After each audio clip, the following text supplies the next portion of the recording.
tao. Oh. 2 Timoteo 3:1, basaha. Hantod sa 5. Oh. O kanan na, wala na i-address kanto sa mga tao nga dili magtotoo.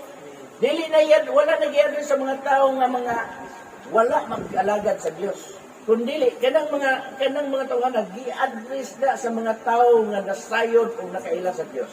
Sige, basa. Apan sabta kini nga unya sa panlayang mga adlaw nga nagpangabot ang mga panahon nga malisod.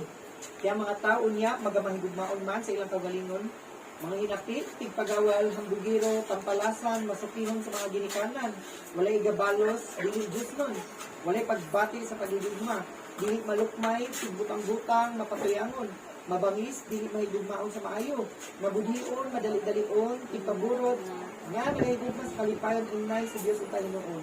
Nga nagabatong sa dagwa sa tinuuhan apan nga nagapang